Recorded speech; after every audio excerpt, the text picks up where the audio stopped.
everyone, welcome to our channel Canada Vloggers. तो actually इस channel को बनाने के कारण हमारे दो रीजंस हैं। आज वैसे हमारी पहली वीडियो है तो उसके पीछे जो दो रीजंस हैं वो मैं आपको बताना चाहूँगा। तो जो फर्स्ट रीज़न है इट इज़ बेसिकली कि हम आपको यहाँ पे दिखाना चाहते हैं कि हाउ कनाडा लुक्स। हम आपको इस चीज़ से मोटिवेट करना चाहते हैं अगर आपकी कोई ड्रीम है कनाडा आने की, कि यहाँ पे कैसा है and how is the culture around है over here. Second point over here is कि हम आपको इस कनाडा व्लॉगर के चैनल के थ्रू हम आपको ये बताना चाहेंगे कि यहाँ का प्रोसेस कैसा है यहाँ पे आने का। आपको फाइल एक्सप्रेस एंट्री अगर में लगानी है तो क्या प्रोसेस रहेगा। और इन द मीनवाइल अगर आपको कोई भी क्वेश्चन है regarding the process, please feel free to leave a comment below. Will be happy to answer all your questions. और सब्सक्राइब करना ना भूलें।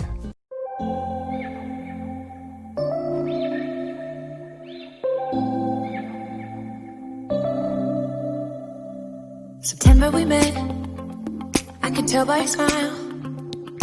You hadn't been with a good girl like me in a while. So, my name is Ankita and I am from North India. Yes, and my name is Rishabh. I'm again from North India. And we both are husband and wife. Yes. तो हमने भी Canada आने से पहले बहुत सारी videos देखी थी, बहुत सारे ब्लॉगर्स की जो कि इंडिया से कनाडा आए थे। तो उनका खुद का पॉइंट ऑफ व्यू था, उनकी खुद की जर्नी थी। तो इसीलिए जब हम यहाँ पे आए तो हमें बहुत ही फ़र्क लगा कि ओके, हमने जो देखा था वैसा नहीं है। सो आई थिंक हर एक की जर्नी खुद की होती है। तो हम आपको यहाँ पे हमारी जर्नी के बारे में बताएंगे कि हमारी जर्नी कैसी रही, हमारे एक्सपीरियंस कैसे रहे। पर जब आप यहाँ पे आओगे तो आपकी खुद की अपनी जर्नी होगी, आपको अपना लिविंग स्टाइल होगा, आपको खुद पता लगेगा कि अच्छा यहाँ पे ये चीज़ ऐसे होती है वैसे होती है। We can guide you, we can let you know, but you will have your own journey and I think that's the beauty of it.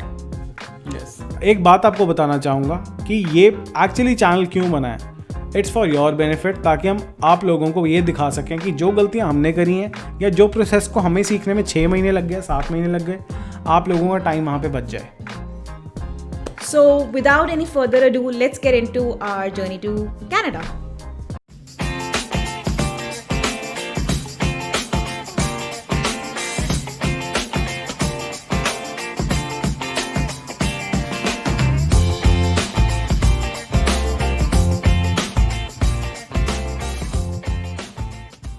So guys, हमारी जो जर्नी शुरू हुई थी बैक इट वाज इन 2017 सितंबर। हमने तब decide किया था कि कनाडा आना है।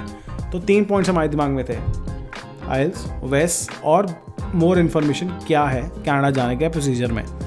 तो पहला जो स्टेप था हमारा आइल्स देने का था, जिसके साथ साथ हमने तैयारी शुरू कर दी थी जनरल कैटेगरी के पेपर की। तो हमने जो पेपर दिया था, हमने पेपर दिया था अक्टूबर के अंदर, दिवाली के टाइम के आसपास इन 2017। एंड लकीली वो पेपर हमारा फर्स्ट टाइम में 8,777 दोनों के आ गए थे, which gave us a good boost for our next steps in our life. तो द सेकेंड स्टेप था वो था हमारा वेस करवाना, जिसके बारे में अंकिता आपको और बता सकती है। Okay, so by WES, what Rishabh meant is WES is basically it's a company जो कि आपकी जो एजुकेशनल डॉक्यूमेंट्स होती हैं वो असेस कराते हैं। तो बेसिकली ECA होता है जिसको हम एजुकेशनल क्रेडेंशियल असेसमेंट बोलते हैं। तो हमने वो करवाई थी through a company called WES। तो जैसे अभी ऋषभ ने बताया कि हम IELTS दे रहे थे, IELTS की तैयारी कर रहे थे, साथ साथ में हमने अपना WES का प्रोसेस भी स्टार्ट कर दिया क्योंकि we just wanted to save that time, क्योंकि नॉर्मली उस प्रोसेस को 1 महीना लग जाता है। So I think by the end of December we had our WES assessed, दोनों की असेसमेंट होकर आ गई थी। लकीली हम दोनों की मास्टर्स डिग्री थी और वो दोनों मास्टर्स काउंट हुई। So we got the maximum CRS score which we thought कि हमें मिल सकता है। So जब हमारा IELTS हो गया, WES हो गया, next thing was to apply for the ITA, जिसके बारे में ऋषभ बताएंगे। Yes. सो हमने आपको सच बताएं तो हमने एजेंट हायर किया था। उसका रीज़न ये था कि कोई भी स्टेप अगर गलत हो जाए तो हम अपने आप को फॉल्ट पे न डालें, और being not from this field obviously that's the best option to go for, कि आप अगर रिस्क नहीं उठाना चाहते तो ज़रूर एजेंट हायर कर लें।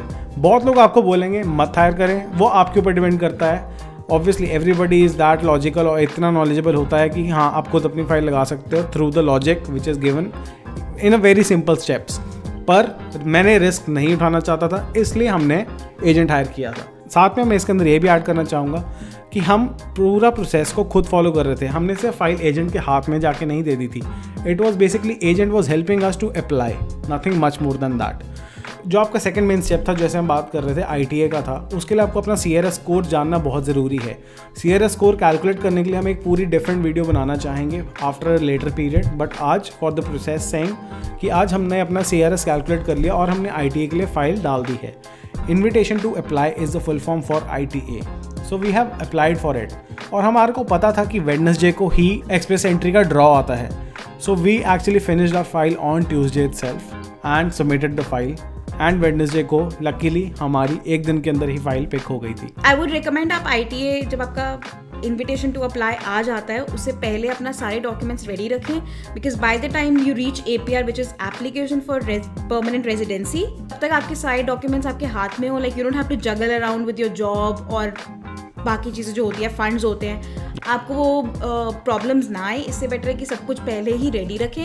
मेन चीज़ें जो आप ITA से पहले रेडी रख सकते हैं वो आपका होता है वेस, IELTS एंड फंडिंग भी चाहे तो आप फंडिंग भी कर सकते हैं। उसके अलावा जो मैं हाईली रिकमेंड करूँगी वो होता है job experience letter. Specially India में काफ़ी वो दिक्कत आती है कि there are lot of to and fro of emails between HR, वो सब चीज़ों से बचने के लिए I would recommend everything should be hand in hand.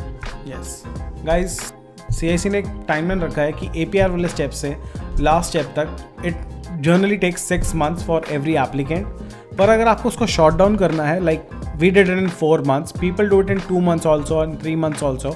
इसका रीज़न ये है कि लोगों ने 2 स्टेप्स और इस पर कवर कर रखे होते हैं। जो पहला होता है medical, the second point is the landing fees. अगर आप वो भी पहले पे कर दें तो it is a smooth process from there on.